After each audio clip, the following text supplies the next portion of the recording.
What you want? Oh man, I just come in to use the toilet. No, look at sign. It says no public restrooms.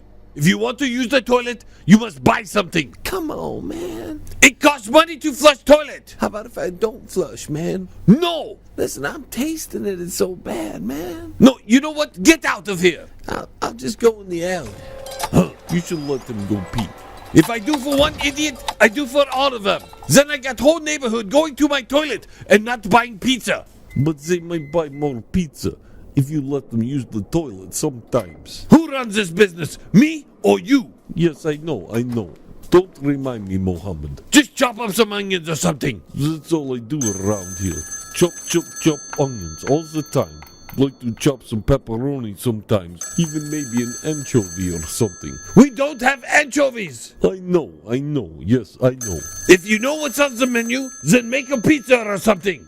But no one ordered the pizza. Of course somebody ordered pizza. It's me. You eat like 10 pizzas a day. If that lady cry all she wants, then I can eat pizza all I want. Which lady you talking about? That one who sings that stupid song. Hello, Mohammed's Pizza and Terror Shop. Do y'all have delivery? Yes, we have delivery. Very, very good. Very, very good delivery. We guarantee all pizza make it there in no less than 30 minutes. So you mean after 30 minutes it's free? Don't be stupid. We guarantee it be there after 30 minutes. What happens if it's after 30 minutes? You have your pizza then. But I thought you said it was guaranteed. Not one time have we ever been there before 13 minutes. Can I get it here in 10 minutes? Not in 10 minutes, not 20, not even in 25 minutes. 30 minutes. Sometimes it takes 2-3 hours, but you get your pizza. Now you want to order something or what? Well, that's a stupid guarantee policy. Well, that's because we have stupid customers like you. Now goodbye. Hey, Mohammed, look, I chopped onions beautifully. Now chop something else. Okay, sounds good. Let me see. I'll take a little of this potato. Potato sounds good on pizza, doesn't it? No! Let's see, what is this meat here? Ooh, smells a little sour. Let's see, maybe that too long. Oh, that's okay. We put a little seasoning and it's all good. Just chop it up here like this. Ooh, look at that. Ooh, little one, no big deal. It's protein. Welcome to Mohammed's Pizza and Terror Shop. Well, said little. Never been in here before, man. Just thought I'd get a bite to eat or something. Can you recommend somebody for on a diet? Oh yes, we have good thing for people on diet. We have wonderful falafel salad. You love it. Very good. Very, very good. I ain't never heard of that before. What's all in it? Oh, it's very, very good. Very, very good. We take the beans, and we chop them up, chop. Then we put the seasoning in them. Then we roll it up. Very nice, like little balls. Little tiny balls, and then we deep fry them. Makes it very, very crispy. Then we put on bread and put special cream sauce. Boris makes in back room. Oh, man. What about burrito, man? No burritos. How about some fried chicken? Got any of that fried chicken stuff? No fried chicken. If you want fried, you get falafel. That's how it goes here. Well, I can't eat anything I can't pronounce, man. You don't need to pronounce. You fat. You know what to do? Stuff in your face. That's it. You can't talk to a customer like that. You no buy anything. Don't tell me you're a customer. You're not customer. Now get out. Get out of here. I'm going to tell my friends about this. I'm not worried, because you probably eat them after. Boris, what do you do over there? I cut the meat beautifully. No, you don't cut meat, Boris. But look, it's nice and bite-sized. No. Just stop cutting, Boris. What do you want me to do, then? Turn on the radio. That stupid guy is on again. Oh, that's a very good idea. I love calling his show. The John Lebang Show has been known to make people laugh, sing, think, scream, throw things in rage, and generally lose their minds. Listener discretion is advised.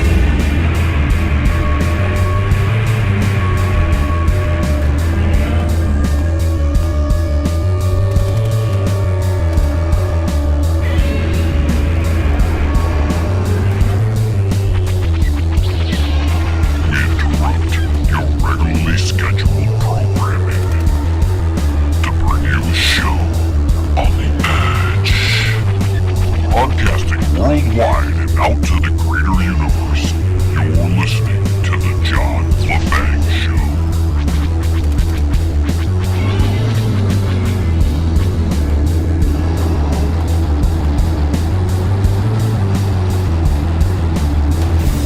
Greetings, Earthlings, humanitarians, barbarians, contrarians, degenerates, no minds, and any other carbon-based life form of all creeds, sizes, and shapes. Welcome to the only hour certified by the THC as the leading authority in correcting the malpractice media, dicing through the coagulated fat of the everyday news, bringing you the finest cuts of meat perfectly seasoned just with a little touch of humor to make it a little more palatable and digestible.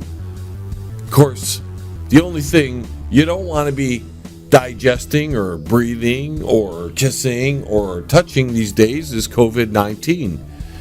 And that is going to be the focus of probably most of the show, because it's all over the news once again. It is the highlight. There are other things happening, and hopefully we'll get to some of those a little later. But let's begin with some of the headlines.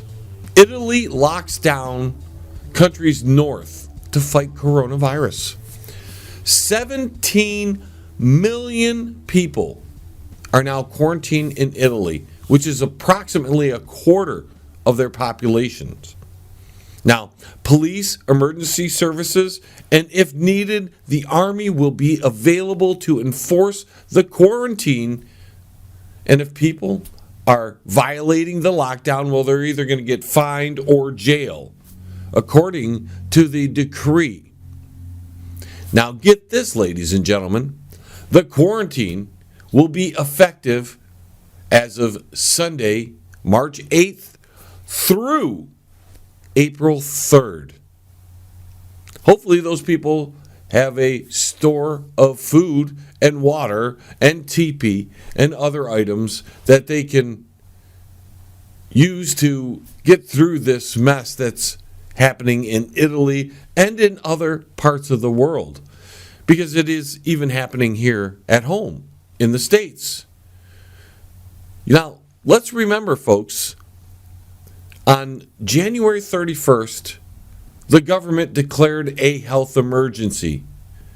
It was no longer in the hands of local officials as soon as the government declared a national emergency, which makes it a little harder to diagnose these cases fast enough, because they were having to send it. Remember? They're having to send the tests out, which are still under 2,000 Americans have been tested. Less than 2,000 Americans have been tested. Now, when the United States declared this decree of emergency on the 31st, the bureaucratic process kicked in from there.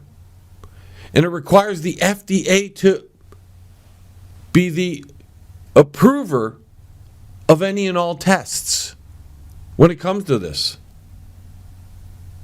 The declaration of the health emergency didn't make things quicker, didn't streamline the process. It, in fact, made it harder. The CDC itself finally started to send these kits out to local officials on February 5th. But on February 12th, it revealed that several labs have difficulty validating the test. The CDC's initial guidance was to only test Americans for the coronavirus when it was all going down. Do you remember that? And they had to be from or recently traveled to China. So under the U.S. policy, the CDC initially refused to test a California patient who didn't fit the criteria but had coronavirus. Although the CDC disputes that they denied doctors testing in this request, who are you going to believe in this? The doctor saying that's what happened, or the CDC who's there to cover their butt? South Korea has tested 65,000 people for coronavirus. Here we are in the States, and we're at less than 2,000 people have been tested. Half the states are now reporting cases on top of that. Washington, which we'll get into more later, but they're the epicenter of all this. They're the heart of the U.S. problem right now. And you don't think people who have come in contact have tried to flee? Well, we know that's what happened in China. People get scared when these things go down. And they think running, which is probably the worst thing you could do, but they think running is the problem. Now let's get to these tests, ladies and gentlemen, because the lab for coronavirus test kits may have been contaminated. Let me read you from this story that I have right here. The Trump administration has ordered an independent investigation of the Centers for Disease Control and Prevention lab, and manufacturing of the virus test kits has been moved to a different place. Somehow, the early test kits coming from the CDC were contaminated. We don't know exactly how they were contaminated. Were they contaminated so they would contain coronavirus? Well, we don't know that. Were they contaminated for any other reason?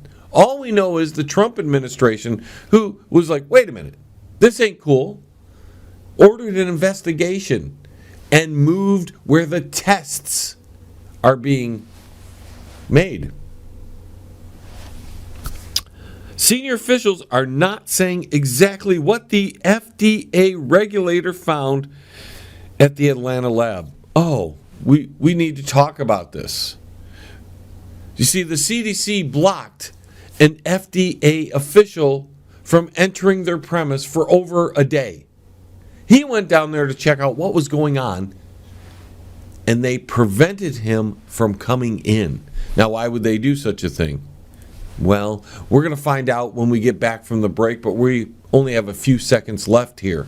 So I don't want to get into too many things as we're running low. So stay tuned, folks. More coronavirus, COVID-19 stuff, news, opinions, perceptions, all on the other side of this. Be right back. Thanks for tuning in.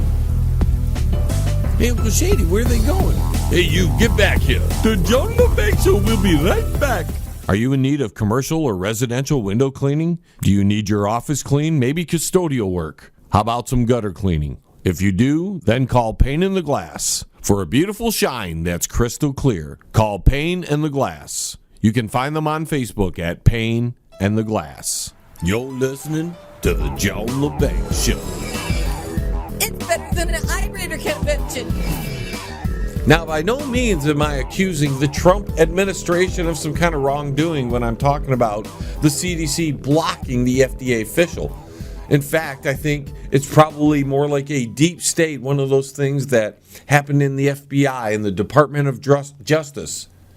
It's one of those type of things that there's people inside that agency that were doing some things that they probably weren't supposed to do, and they needed time to clean it up, because I'm just assuming that that FDA official was sent over there to check something out because there was some questions on what was going on.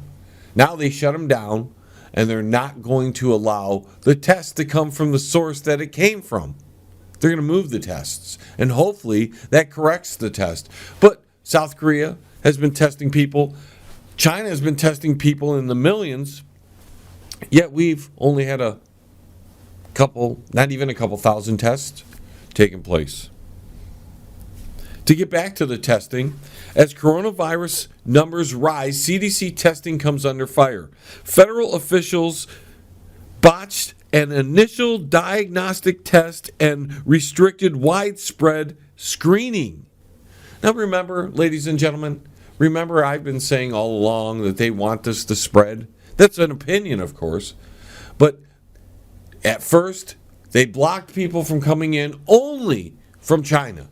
You had to have traveled to China to be like, oh, wait, hold on, you got some restrictions. Yet other hot spots, other places in the world that are now obviously at the heart of, or are feeling the effects of the coronavirus spreading, one of the two mutated forms. We've also got that massive flu out there. And maybe this, you have to wonder what was going on with the CDC and all this again. And I don't want to speculate, but it really raises concerns like if they want to damage something, if somebody wants to hurt that anything, do anything nefariously, and you're in one of these positions of power in a government agency, you have access to do those sort of things. You have access to tamper tests. You have access to tamper evidence. We continue because there's so much incredible news going on.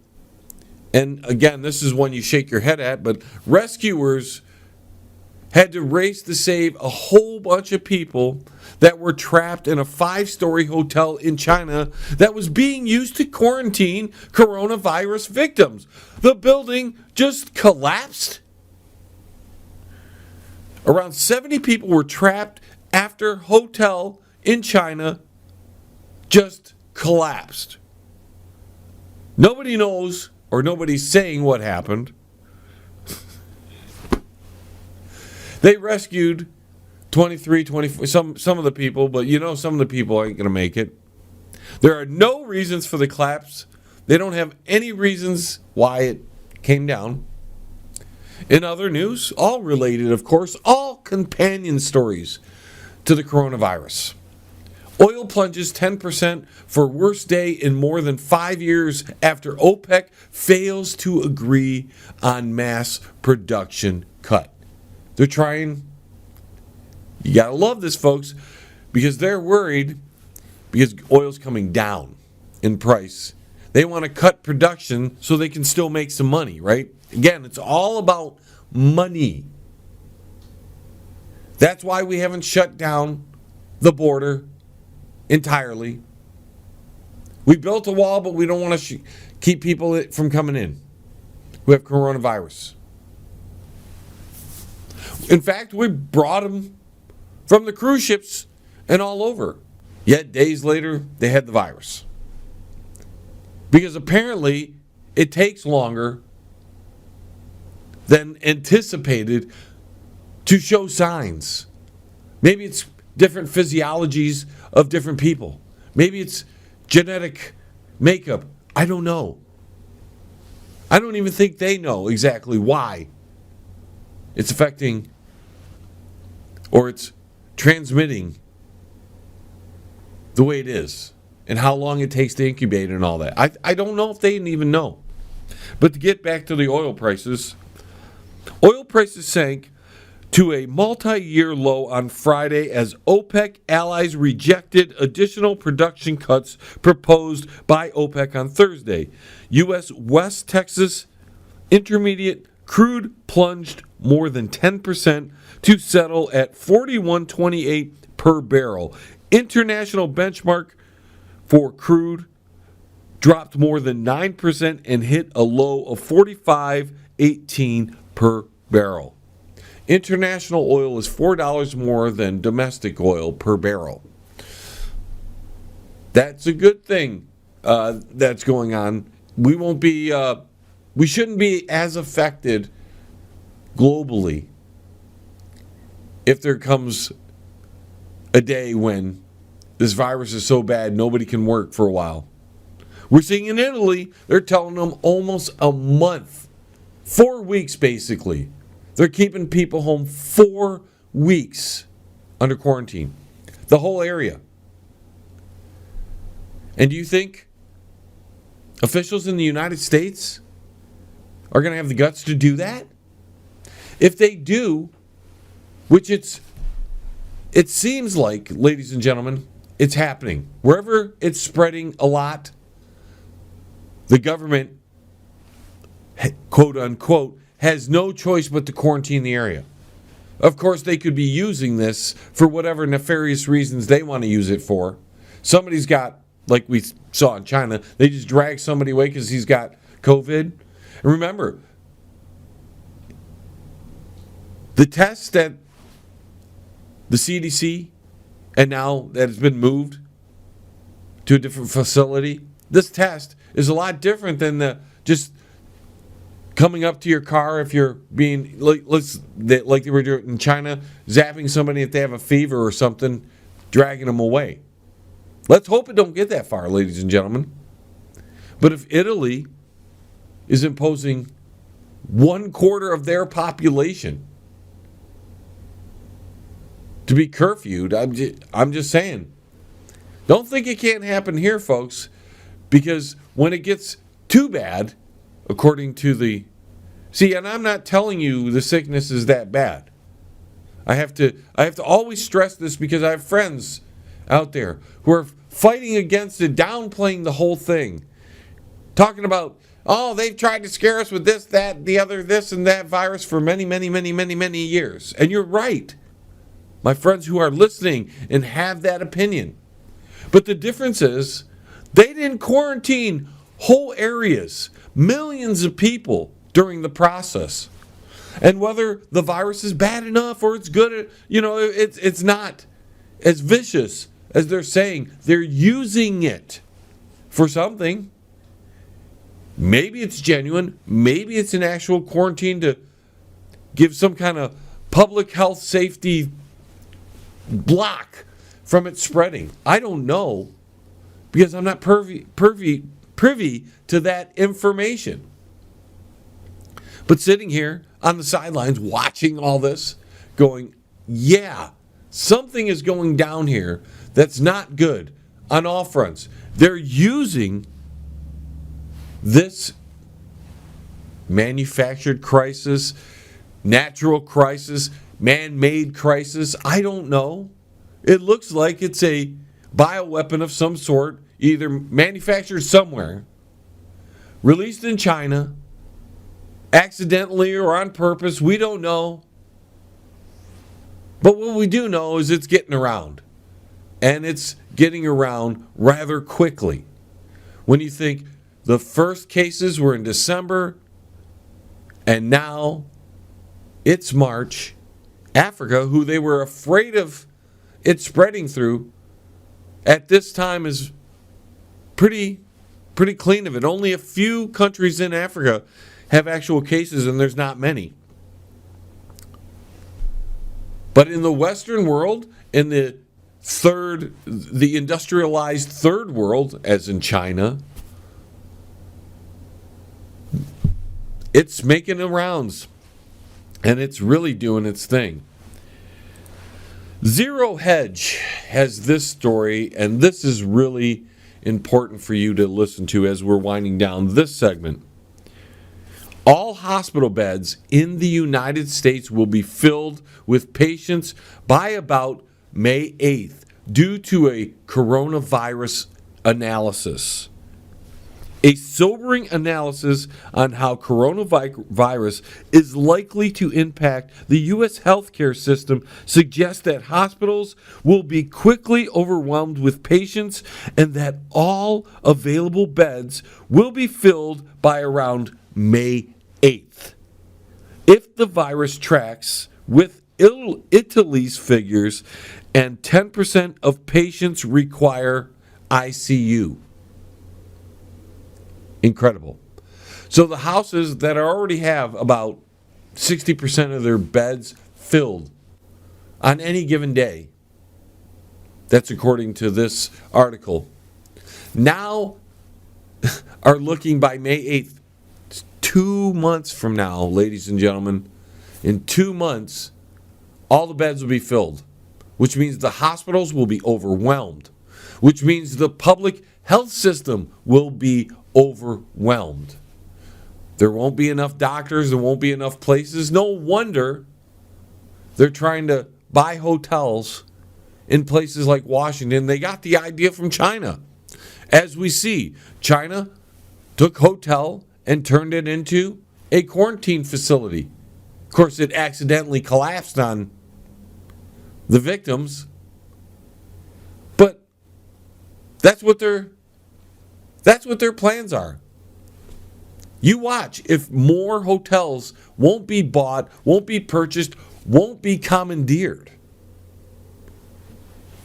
in the name of protecting the public from this coronavirus. And the worst thing about this, again, is if the healthcare system is overwhelmed, the supply chain is taxed to the limit. The only thing good about this is we'll get cheap gas prices. We won't be able to go anywhere, but we'll have cheap gas prices.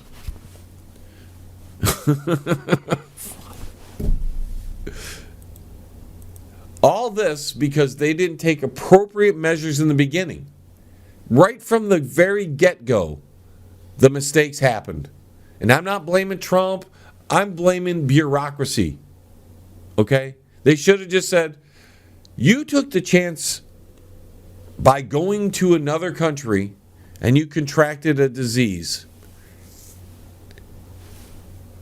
I don't know where you stick them. Maybe you take them out to Alcatraz, everybody coming in from there, and you have them stay there until they're done. Let them be quarantined on an island or something. But to bring them into the mainland, look what's happened. Look what's happened. It's spread. And of course, it's primarily taking out the old folks. We'll get to that in the next segment. But it's just like if they would have done their due diligence from the very beginning and said, no, you can't come in whatsoever. Especially after we saw the outbreak that we know now, China nowhere near reported properly. Because as we're seeing in Washington, the numbers don't match with the Chinese reports. Now, if we have a better healthcare system, you think they'd be better here. Although we're not testing as many people as other countries. Probably because we can't. Ladies and gentlemen, we'll be right back. Stay tuned. More craziness right here on The John Lebang Show. Don't move a muscle. The John Lebang Show will be right back. With lots of fun and excitement. Yes!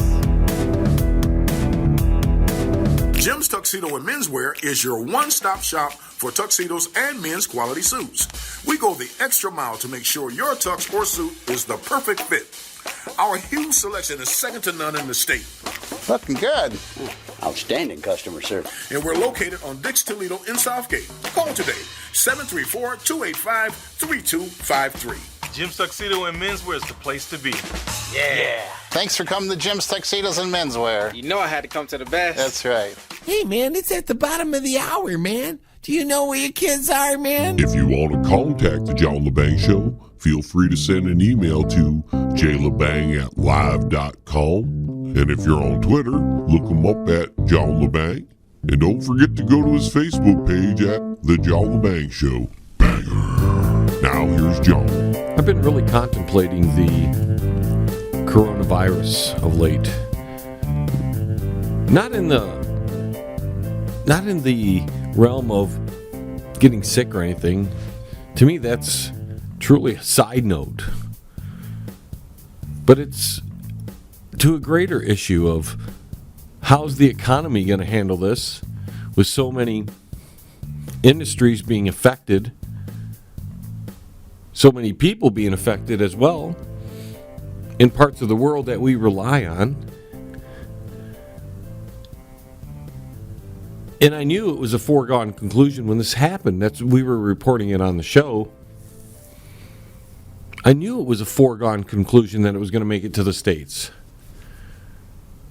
Not because I'm some kind of genius or prophet or anything, but I just know how governments react to things. And to this day, we're still letting people in from other countries. You know, I was stating way back when this first became a news item that they want it to spread. Because if you don't want something to spread, then you would take extreme measures right from the very get-go. But politicians in general can't do that at all. They can't do something quickly and with unanimous support. Because there's always this politics being played. And because of politics, and because of economic reasons, and a host of other reasons, because even the general population is not ready for this. How many people have food storage for a month per person in their house? Some people say that's outlandish. That's outlandish, but we're looking at Washington right now. They have confirmed deaths, and their government is beginning to panic because extreme measures weren't taken from the very get-go on this. I'm not to say that the government was lax. From their perspective, they can only move so quickly. And maybe, or maybe not, there was some kind of malicious intent behind letting this coming to the country. It's here. And as a friend told me, there's no way it's not going to spread because they're not willing to contain it properly here in the States, which would mean infringing on rights. And politicians don't have the guts to do that, not to say that I want people's rights infringed. But it should have been handled before it even got to the border. But now we're finding out people were on cruise ships in Egypt. See, even the hot spots, or the hot spots in the very beginning, weren't dealt with appropriately enough. But then they didn't take into consideration, and I don't blame this on Trump per se, because he relies on a group of people, and you can't trust those group of people in the government, unfortunately. But he relies on people who are telling him the immediate concerns, what actions should be taken. I don't think Trump has much of a background in the medical field, outside of maybe some investments or something like that. So he has to rely on people, and unfortunately, up until this point, we've pretty much got an idea that there's so many people inside the government you can't trust to do the right thing, let alone you can't trust in general. If the FBI's infiltrated, if the Department of Justice has the swamp in it, guaranteed the CDC and other agencies inside the government all have that. So Trump's got to rely on that. We've got to rely on that. We got to hope those people don't want this to spread. But the measures, some of it may be on Trump because he doesn't want to have the economy just crash on him. It's already taken a beating as it is. But there are other forces at work here, like what we're seeing in Washington. And I used to live in the state of Washington. In fact, the hotel that everybody is talking about, that they're going to renovate to make this like some kind of coronavirus quarantine facility. I lived in the city of Kent back in the late 90s. And the place that is the supposed epicenter where all the people are dying is 20, 30. I mean, I don't know the approximate mileage from Kent, but it's 20 or 30 miles. It's north. I used to live in another city called Salton, which was even more north than Kirkland there. And I spent about 4.5, 5 years of my life in that area. So when they're talking about a city buying a hotel to renovate, to make it into some kind of coronavirus medical facility, red flags go up. Why wouldn't you buy something in your own town? Why would you want to move it? Because according to what I can find, and maybe I'm wrong, because it's hard to keep up with every single instance that coronavirus is now being detected. But I don't think Kent, Washington has a case as of yet. Why would you want to move patients to a place that obviously has no recorded cases right now? Why would you want to do that? If you really want to quarantine them, keep them safe, you do it inside the city that you live in, that the problem's at. You don't want to You don't want to take the chance, do you? The opportunity, or give this an opportunity to spread just through traveling? So it's either these people are completely incompetent or they want it to spread. That's my thinking. There are some forces out there that wouldn't mind making a few bucks on a lot of people getting sick. Prove me wrong on that. And these mask makers, the companies like 3M and whoever else makes the masks out there, pretty soon they're going to be rolling in the dough. Some of the other parts of the economy aren't going to be doing so well, but they're going to be doing great. And anybody who sells their products is probably going to be doing pretty well. And you watch all those products, we've already seen it, those products, prices will jump. I know, as a matter of personal speaking, one of the companies I work for, prices have jumped there. You can't get the big bonus packs and all the giant packs. You can only get the 2-pack or 3-pack. Everybody's going to try to make a buck that can make a buck on this. And on the other hand, governments may use this for their own purposes as well, to take advantage of the situation. What advantages they might take, we'll have to wait and see. But every time a crisis comes up, somebody gets paid, somebody tries to take advantage of the situation, folks. So it's not like I'm saying something outlandish. Every time there's some kind of crisis, somebody makes money. We know the medical field is going to make a lot. Because once they get around to making a vaccine, somebody's going to pay them to shoot everybody up with that vaccine. Wonder if they're going to make it mandatory. Just watch the press conference with the Maryland governor. They've got 3 confirmed cases. So half the states in the country now have confirmed cases. It's only a matter of time before every state will get it. But what are you going to do? You going to shut down everything? That would hurt the economy. You can't do that. The people don't have enough food to last if everybody's quarantined for, let's say, a month to make this burn out. Because it's probably, if we could shut it all down for a month, we might be able to contain it. But how many people are prepared for that kind of interruption of their lifestyles?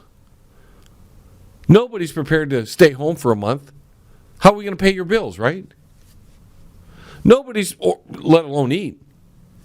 No company's going to want to shut down. Not at all. They're not going to want to shut down and take the hit. That money, they need the money. Doesn't matter how much money they have, how many billions of dollars their business is worth, and how much money is exchanged, and how much they have in the bank.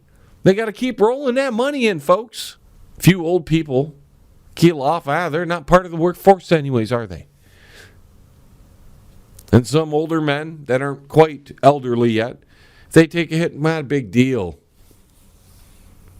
We don't need men anyways. As long as we keep the economy going, as long as everybody keeps rolling in that money, because nobody, I shouldn't say nobody, but very few people are prepared for anything that might be coming down the pike, and it worries me, not on the fact that we all might get sick. Most of us have survived the sickness, but can we survive without food and water? Without income for a month, 2 weeks, 3 weeks, a month, 2 months? And if they don't shut it down, they're guaranteeing it's going to spread, which means people are going to be sick, not going to work. Now they want us to report us being sick. I wonder why. Like in my situation, if I happen to contract it, I will just quarantine it myself in my home until I get better. I've got the means, for the most part, to survive it all. If I do need some kind of supplies, I'll figure it out somehow. But I'm smart enough not to go out, because I don't want to pass it on to anybody else. And I don't want to catch it a second time if I caught it a first time. Because they say the second time's worse. We're hearing that it mutated now. Mutated. And it's spreading. And let's not forget, folks, what's it been? A couple months a little over a couple months now. That's happening in China. We're hearing people trying to get the word out that whatever China's telling us is not accurate. We're also, if we do the numbers on Washington State alone, the people dying versus the people who officially have contracted the disease, it's way higher than that 2, 3, and 4%, whatever the supposed death count is. Now it's ripping through an old folks' home. So you would imagine that the casualties would be higher, but still. Wouldn't you think that whole city would be quarantined by now? But could people even handle that? And maybe that's why they don't even attempt to quarantine. See, I don't know what to do. Because the problem should have been handled in the very beginning. Now it's too late, I think. And if we catch it, we catch it. But the economic hit, that's the one that's going to make the big difference. That's the one that could really shake up everything. Because, let's be honest, folks, if it takes another dive like it did in 2008, and this time they use it's this coronavirus, COVID-19, that is the cause of the economic instability in the world. This could really damage a lot of people because there's a lot of people finally getting out of that 2008 hole because it was dug so deep for them. And there are people like me that still haven't fully recovered from that. I was making a boatload before 2008. I was living the high life. And there are other factors as well. I have no faith in corporations or any of that stuff anymore. I was kind of a cool stock market guy back then. I don't trust any of them because it's other people in control of my money, and if they screw up, what happens? I lose. So I learned to live with less. So hopefully, if all the crap goes down, yours truly will be able to withstand it better than most. But when people are hungry and they don't have food, and let's say there's no food at the grocery stores anymore for whatever reason, because most grocery stores are on a we get it as we need it delivery schedule. As they run out, they get more. But when demand goes up, the opportunity there to, especially if certain industries are shut down, where they don't have the items in the warehouses, eventually we're going to start seeing the supply chain weaken, and there's going to be less of this in the grocery store and less of that in the groceries. We've already seen it with the masks. Nobody prepared for any of this. So when there was a run on masks, they went dry in a matter of weeks. In a matter of weeks. And even though they're upping production where they can, is it really going to be... even though, and we don't know how effective they are, it can't hurt is kind of the mantra from the government. It can't hurt. But by the time it all gets back up to speed, prices will go up. People will have it been too late for a lot of people. I mean, most of these things it couldn't hurt more than it will protect you. It's kind of like wearing a rubber. It can't hurt. You might not get the girl pregnant, but if it breaks, if something happens, all we can do as little itty-bitty human beings who are in no control of this, who are just sitting back in amazement that this whole thing is just exponentially grown to where I think I read one report that up to 50 million people, if that all happens, the politicians will grieve. They give you that BS sad story. But in the back rooms, they'll be like, well, we could extend Social Security for a little while. Let's see what happens from here. We're going to take a quick time out because I'm way over the time. We'll be right back, folks. Stay tuned. Smoke 'em if you got 'em. Because the John Lebang Show will be right back After this. That's guaranteed. Yes! Absolute Skin and Body Care, located in Livonia, Michigan. If you're in need of laser hair removal, skin care, laser tattoo removal, or laser hair regrowth, call Absolute Skin and Body Care. They're located at 37625 Ann Arbor Road, Suite 105 in Livonia, Michigan. Their phone number is 248-533-0448. Absolute Skin and Body Care. Give them a call. You're listening to the John Lebang Show. It's huge. Now I gotta tweet about it. Now to show you the malpractice media is deeply involved in the propaganda for this. Even the Drudge Report is posting panic, panic, panic. Because somehow they want you to panic.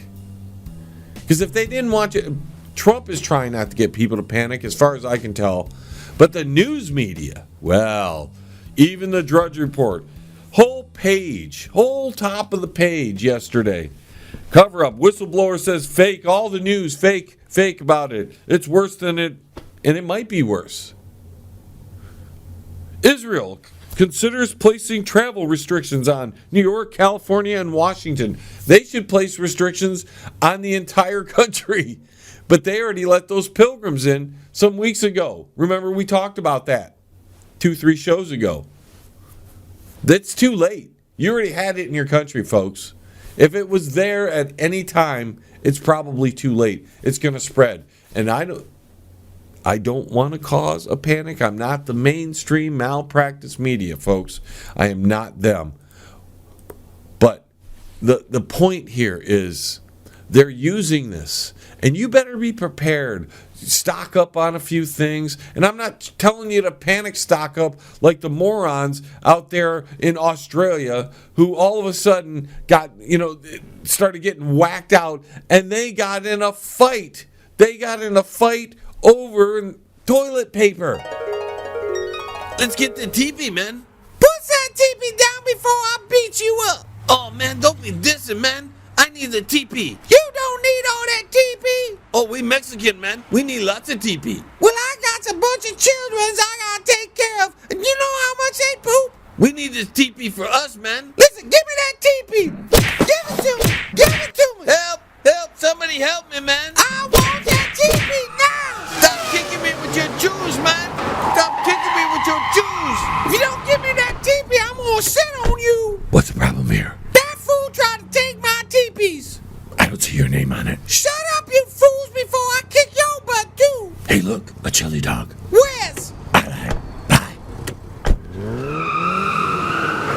Oh, he took the TP, man. Oh, damn. Now let's move away from Corona. I think we've covered it ad nauseum here. You get it on all the other media platforms. Sometimes even I think, man, I should be talking about something else. But I have to dice through all the garbage that the malpractice media puts out because they're trying to cause a panic. I'm trying to just give you information and try to get you to think a little bit. Make up your own decisions, not be told by the malpractice media what is happening. Because they're going to cover up what they're told to cover up. Because if you don't know, ladies and gentlemen, the people reading the news are given scripts. And those scripts are written by people up above them. Somebody's given the chore of writing a script for the news reporter. And that's why you can turn on any given channel and the news reporting is practically the same, almost word for word.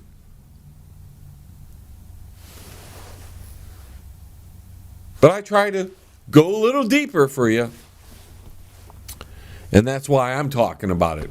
Now, here we go. Flying car or flying taxi market is ready for taking off, changing the travel experience forever. Of course, those cars will be out there, but you know what? Nobody will be able to drive them or get a ride anywhere, the flying Uber car, because we're going to be Quarantine. Man, I need a lift. Oh, come right in my super duper uber flying car. Where could I take you? Yo, man, I just want to get out of the city. Them virus going around here, and I don't want to catch it.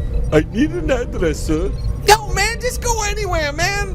I don't care. Just go to the moon. Just get me the hell out of here. Oh, I've never been to the moon before. How much you think that's going to cost, man? Oh, let me see. $4 million. Oh, man, forget it. I'm going to walk. Then we have the Democratic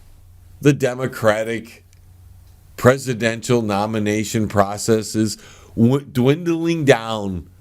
Boy, we had all of the weaker candidates drop out this week. Right after Super Tuesday, right before Super Tuesday, it kind of all happened together. Even Pocahontas dropped out. Most of them are throwing their support behind Uncle Joe Biden. Uncle Joe. That's interesting that Uncle Joe, who was pretty much written off 3 weeks ago, has this miraculous comeback to take over the Democratic lead in the primaries. He's got nobody that goes to his rallies. This guy is screwing up left and right. He's making verbal gaffes on a daily basis. He's just running for senator. He's this. It's just amazing that he would just rise out of nowhere and pass a Bernie who have these enthusiastic crowds. The Bernie bros are far more enthusiastic than any of the Biden bros are, if there are any Biden bros. So you have to wonder, as we've talked about on many occasions here, is it possible that the Democrat Party is trying to rip off Bernie Sanders again? And I say yes. Somehow they're finding a way to get sleepy Uncle Joe votes so he can get the delegates, so he can be the candidate. And we hear Trump this week. Doesn't matter who it is, but we'll be ready for a tough challenge versus Biden. Really? Biden's going to be tough? All you have to do is beat him up over the gas. There's not much there. And I'm not trying to pick on the guy, but if he's going to be running the country, if he's going to be the most powerful man in the world, don't you think he should have a little more cognitive spunk there? A little more peppiness in the brain? Not to say Bernie at all has more up there in the brain. He's wacky in his own right. I would just prefer a Bernie versus Trump because it would be a lot more fun than Biden versus Trump. There's going to be some fun there with Biden if he's the official presidential nomination. I was kind of contemplating who would Uncle Joe use as a vice president and who would Bernie Sanders have as a vice president. And you start balancing it, and Uncle Joe, I think he's real popular with a certain demographic. Why? I have no idea why. Creepy Joe, the guy who touches every little girl possible, why he's popular with a certain demographic, I'll never understand, but whatever. I think, this is just my opinion, take it for what it's worth. The banger is no expert, but I've been around. Been around a long time to watch politics. I think Sleepy Joe is going to go after somebody like Oprah or even Michelle Obama or somebody like that. Somebody that fits that model. Just to solidify that vote from that certain community, because they're going to need that vote, because Trump is peeling off a lot of that vote. You would bring in some woman vote on top of that. with those ladies. Personally, I think Oprah would be the better choice. Michelle has already been in politics with her husband, and it would be very much like the Hillary thing. There are just a certain group of people that just don't like her. Plus, Oprah would match the star power of Trump. I don't have the inside information to know that for sure, but I'm willing to bet that's the way Uncle Joe is going to go. Bernie, on the other hand, well, if Pocahontas gives him the endorsement, I have a feeling it's going to be her. It would be Ocasio-Cortez, AOC, if she was old enough, but she just isn't old enough yet. But wait till the next election, folks. I'm telling you, she's going to be there. In fact, I predicted it long time ago. We got a few phone calls coming in, so let's get to them, and then we got to get on out of here. Shady, what say you? Whoever thought of this daylight savings time is an idiot. You know, losing an hour's sleep is not good for an old man, even a dirty one. Well, that was Benjamin Franklin who first introduced the idea of daylight savings times way back in 1784, Shady. Is that the guy in the Bible who hung out with redcoats and became one of them, what they call him, a Judas priest? No. He's the guy in the $100 bill. Well, if he was still alive, I would tell him to go fly a kite. Okay, Shady, thanks for your call. Our next call comes in from the Donald. What say you, sir? John, we're working hard on the virus going around, John. I hope so, sir, because it's spreading like crazy. Trust me, I know all about STDs. But it's not an STD. All the doctors can't believe how smart I am, John. I should have been a scientist. I love science. What about the tests, sir? What about the tests? Tests are coming for everyone, John. Trust me, we've got the best people testing the test. All right, sir. Bye. Thanks for your call. Our next call goes out to Boris in Moscow, Michigan. What say you? Hello, many time caller. I just want to say hello, since it's slow night here at Pizza Place. And of course, I like your show. Okay, thanks for your call. Goodbye. Our next call comes in from the captain. What say you? I just wanted to invite everyone over to the Stroke and Lounge at Joy Road. That's the perfect road for it. We're celebrating Happy Birthday Suit Day. Happy Birthday Suit Day. Come as you are. It'll be a gay old time. Bye. Okay, thanks for your call. Our next call goes out to Peppa in Chicago. What say you? I just had to beat the hell out of some fool for trying to take my teepees. Thanks, Pepper, for your call. I got too many children to clean up after. And that's it, ladies and gentlemen, for yet another John Lebang Show. Thank you for tuning in. Thank you to all of our affiliate stations that carry the John Lebang Show. Don't forget, you can go to the website, www.jlebang.com, to tune in to any of these broadcasts on our archives. Find out other information about other shows, and to, join in on the conversation. And until the vibrations of my vocal cords reach your ears again, I'm John Lebang thanking you, and we'll see you next time, right here from the Banger Studios. T-minus 10, 9, 8, 7, 6, 5, 4, 3, 2, 1. We have liftoff. Tune in again next week. Same time, same space, same station. Resistance is futile.